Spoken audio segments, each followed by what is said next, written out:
Ok, amados, vamos começar agora a falar sobre o capítulo 8 do profeta Amós. O capítulo 8 agora fala sobre uma visão de um cesto de figos. Foi a visão profética, o qual Deus apresentou para Amós. E essa visão profética, assim como no capítulo 7, foi usado parábolas. Então vamos lá. Amós capítulo 8, versículo 1. O Senhor Deus me fez ver isto. Eis aqui um cesto de fruto de verão. O Senhor Deus me fez ver. Me fez ver, no hebraico é hayá. Foi a mesma palavra empregada no capítulo 7. Ou seja, Deus enviou uma visão profética, um profetismo o profeta Amós, e essa visão profética é uma parábola, o qual Deus quer passar uma mensagem à nação de Israel. E aqui diz no versículo 1, eis aqui um cesto de frutos de verão. Aqui trata-se de um período da festa dos tabernáculos em Israel, onde os frutos já estavam maduros, prontos para a colheita, e eles seriam levados para a festa das primícias no templo. Então aqui trata-se do período da festa dos tabernáculos, onde os frutos estavam maduros e prontos para ser colhidos. É isso que trata o versículo 1. Versículo 2, e perguntou, que vês, Amós? Eu respondi, um cesto de frutos de verão. Então o Senhor me disse, chegou o fim para o meu povo Israel, e jamais passarei por ele. Então aqui, primeiro ponto, nós vemos no versículo 2 que Deus está tratando com Amós de forma íntima. Deus está chamando Amós por seu nome. Isso trata de um relacionamento, de uma intimidade que Deus tinha com Amós e Amós com Deus. Eram amigos. E aí Deus pergunta para Amós, Adonai pergunta para Amós, o que vês, Amós? E Amós responde, um cesto de frutos de verão. Ou seja, eu vejo uma cesta e essa cesta está cheia de frutos que estão maduros, estão prontos para a colheita. Então Adonai disse, chegou o fim para o meu povo Israel, e jamais passarei por ele. Então, o que podemos entender aqui, uma proposição podemos colocar aqui, que os frutos quando estão maduros, logo eles apodrecem. E aqui se chegou o fim da misericórdia de Deus sobre Israel.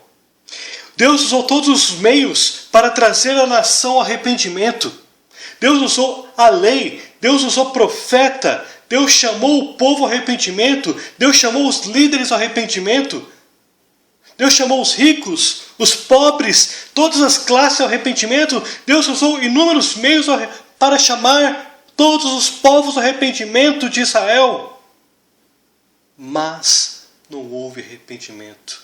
O que Deus aplicou para chamar o povo, os líderes, os religiosos, não houve fruto.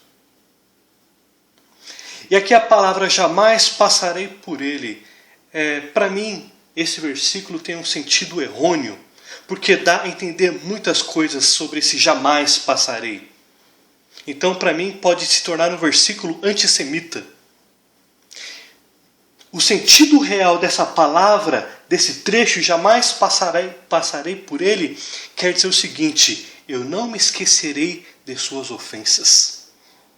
O jamais pode dar uma ideia de quer dizer que Deus nunca vai perdoar Israel em nenhuma época. Não é isso que Deus está falando aqui. O que ele está falando no versículo 2 é que ele não se esqueceu e não se esquecerá das ofensas que foi praticado por Israel. Quer dizer que a misericórdia dele se cessou. A bondade se cessou ali.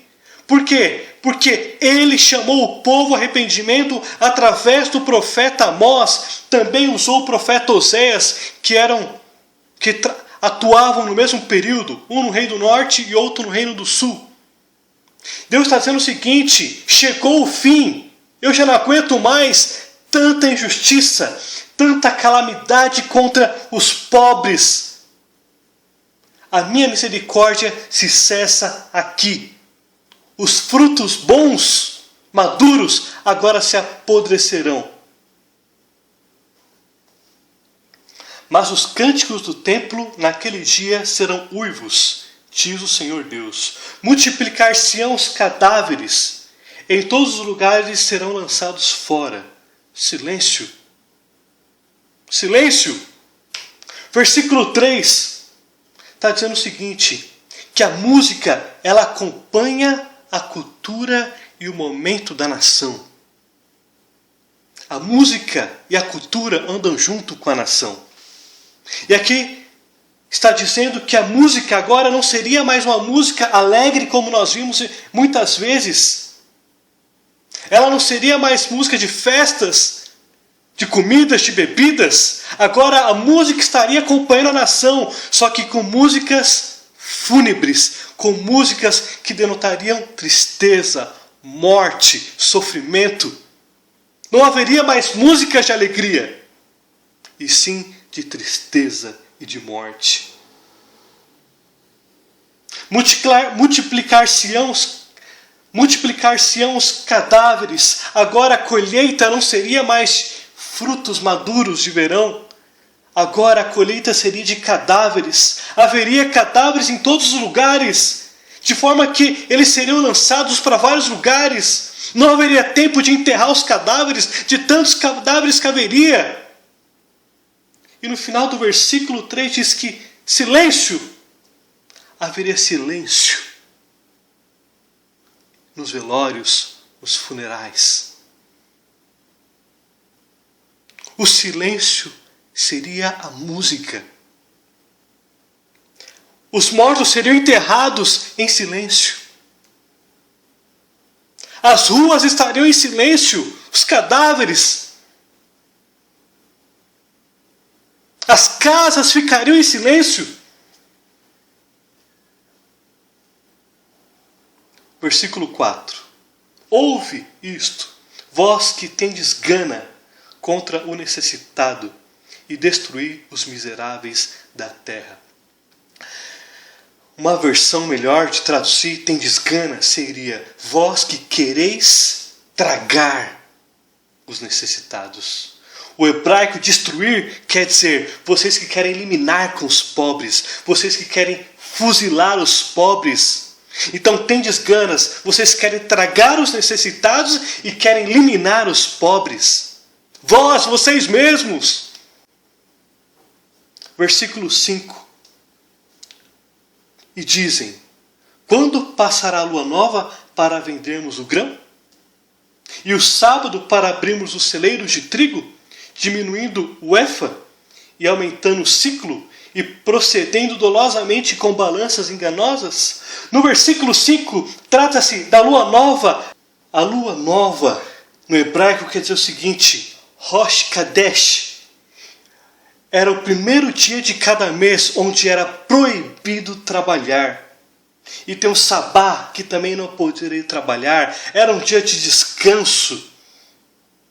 E aqui eles estavam usando o primeiro dia do mês, Rosh Kadesh, e o sabá para planejar como eles poderiam usufruir de forma ilícita meios de enriquecimento. Enriquecer-se de forma ilícita. E aqui eles estavam usando a efa, que era uma forma de medir trigo ou outros alimentos. Eles estavam adulterando. E o ciclo era uma forma também de medir dinheiro, valores monetários. E eles estavam adulterando. Então eles tinham um duplo ganho de forma ilícita. E eles usavam isso para ganhar dinheiro de forma ilícita. E eles usavam o Rosh Kadesh e o Sabá para planejar formas de enriquecimento ilícito. Versículo 6. E eles usavam as balanças para comprar os pobres endividados, pessoas que não tinham dinheiro de pagar. E eles usavam as balanças para fazer com que os pobres se tornassem escravos. E eles vendiam as pessoas. Vendiam para ter lucros. Enriquecimento ilícito. Versículo 6. Para comprarmos os pobres por dinheiro. E os necessitados por par de sandálias.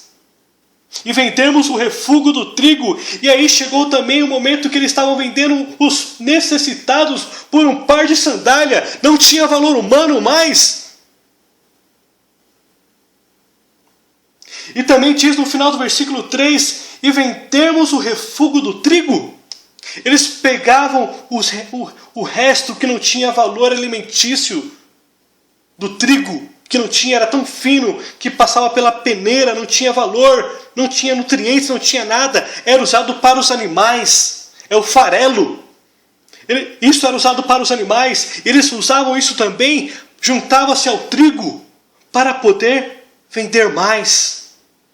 Só que era adulterado, era um trigo adulterado. E aqui no versículo 7, Deus fala, jurou o Senhor pela glória de Jacó, eu não me esquecerei de todas as suas obras para sempre.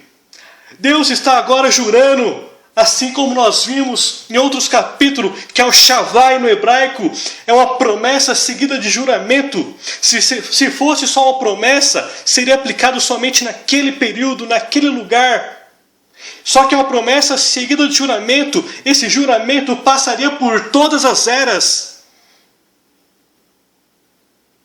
Seria um período longo. Porque Deus está jurando, e esse juramento vai de todas as eras, de todas as épocas. Eu não me esquecerei das tuas obras. Vocês adulteram, vocês vendem o justo, vocês querem tragar os pobres e vender os necessitados. Vocês querem ter lucros ilícitos. Vocês guardam o Rosh Kadesh e o Sabá para planejar enriquecimento ilícito, roubos, violência, idolatria. Deus está dizendo no versículo 7, jurou por Ele mesmo, pela sua glória, a glória de Jacó. Eu não me esquecerei em nenhuma das eras o que vocês estão fazendo com o meu povo. O que vocês têm feito contra mim. Versículo 8. Por causa disso, não estremecerá a terra? Estremecer no hebraico é hagar. E não se enlutará todo aquele que habita nela? Quer dizer que todas as pessoas ali ficariam de luto. O estremecer a terra, terremoto. Certamente levantar-se-á toda com o Nilo, será agitada e baixará como o rio do Egito. Quer dizer que os mares, haveria tsunamis, por causa do juízo que Deus está colocando sobre o povo. O mar se abalaria de tal forma que haveria ondas de devastação, haveria enchentes. O povo ficaria de luto. Deus está dizendo, não farei eu um terremoto contra vocês, não farei eu enchentes contra vocês, não farei eu que o povo fique de luto. A resposta, sim, Ele fará para que cumpra o juízo sobre o povo. Versículo 9. Sucederá que, naquele dia, diz o Senhor Deus, naquele dia quer dizer que há uma durabilidade neste processo. Não acaba ali, haveria uma durabilidade. Farei que o sol se ponha ao meio-dia e entenebrecerei a terra em dia claro. Aqui está dizendo o seguinte, haveria um eclipse como sinal do seu juízo. Interessante notarmos que a Inglaterra obteve informação que houve 2 dados de 2 eclipses, justamente 2 eclipses em 2 festas judaicas, através da análise em Greenwich. Um eclipse houve em 786 a.C. e outro houve em 763 a.C. Um foi na festa judaica, na Páscoa, e outro foi na festa dos tabernáculos. Isso serviu como sinal daquilo que Deus faria para julgar Israel. Versículo 10. Converterei as vossas festas em luto, e todos os vossos cânticos e lamentações. De novo falando de cânticos, os cânticos seriam fúnebres, tristes. As festas se tornariam em luto, não haveria festa, as pessoas se reuniriam juntas para chorar. Não haveria palavras, silêncio, de tanto tristeza por causa do pecado, consequência do pecado. O pano de saco significa que os animais ou as pessoas estariam de forma humilhada, pedindo misericórdia. A calva sobre a cabeça quer dizer o seguinte no versículo 10. Quando os judeus ficavam tristes, eles cortavam o cabelo. Só que agora eles não apenas cortariam o cabelo, eles raspariam o cabelo no cativeiro assírio. Tão profunda seria a tristeza que no cativeiro eles não apenas cortariam o cabelo, mas eles raspariam e deixariam a cabeça sem cabelo nenhum, pela tristeza. E Deus ainda diz mais: e farei que isso seja como luto por filho único, luto cujo fim será como dia de amarguras. Aqui no versículo 10 está dizendo o seguinte, que a profunda dor seria tanta, que como se uma família perdesse o seu único filho, você perderia o seu nome. Se você perdesse o seu filho, você perderia a sua linhagem. Talvez você não teria nem como passar os seus bens, a sua história. Você perdeu toda a sua genealogia, porque a única pessoa que poderia continuar a sua descendência era o seu filho, e foi perdido. Então o versículo 10, converterei as vossas festas em luto e todos os vossos cânticos em lamentações, porei pano de saco sobre todos os lombos e calva sobre a cabeça, e farei que isso seja como luto por filho único, luto cujo fim será como dia de amarguras. No versículo 10, podemos encontrar no livro apócrifo de Tobias, quem tiver acesso pode consultar justamente esse cumprimento profético. Então, Tobias, livro apócrifo de Tobias, versículo 3 em diante. Então Tobias foi procurar um pobre entre os nossos compatriotas. Ao voltar disse: meu pai. E eu perguntei: o que foi, meu filho? E ele continuou: pai, assassinaram um compatriota nosso. Foi estrangulado e jogado na praça do mercado. Ainda está lá. Imediatamente deixei a mesa, sem ao menos provar o almoço. Fui buscar o corpo e o coloquei num quarto, esperando o pôr do sol para enterrá-lo. Voltando, lavei-me e fui almoçar, cheio de tristeza.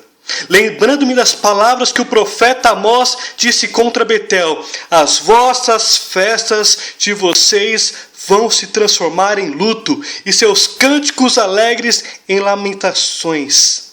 E comecei a chorar.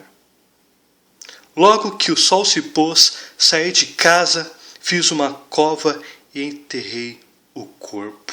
Aqui está um cumprimento profético do versículo 10 de Amós. Convertei as vossas festas em luto e todo o vosso cântico em lamentação. Versículo 11. Eis que vem dias, está próximo, diz o Senhor Deus, em que enviarei fome sobre a terra, não de pão, nem de sede, nem de água, mas de ouvir as palavras do Senhor. Versículo 12, andarão de mar a mar e do norte até o oriente, correrão por toda parte procurando a palavra do Senhor e não acharão.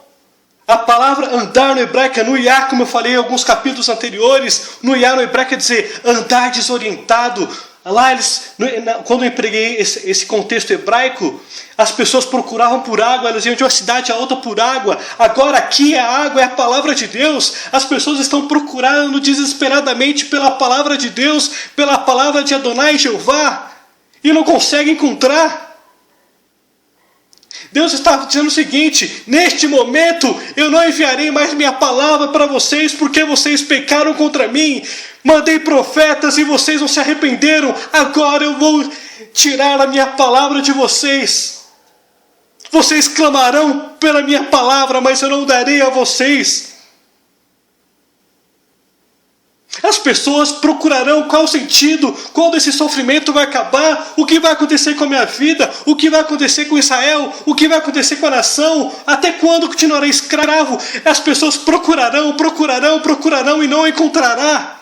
Versículo 13, naquele dia as virgens formosas e os jovens desmaiarão de sede. Provavelmente remete justamente à sede da palavra, aquela esperança dos jovens será perdida, porque eles não saberão qual será o futuro deles.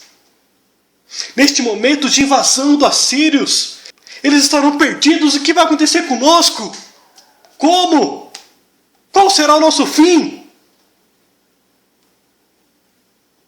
Versículo 14. Os que agora juram pelo ídolo de Samaria e dizem: como é certo viver o teu Deus, ó Dan, como é certo ver o culto de Berseba. Aqui mostra que o povo jurava pelos deuses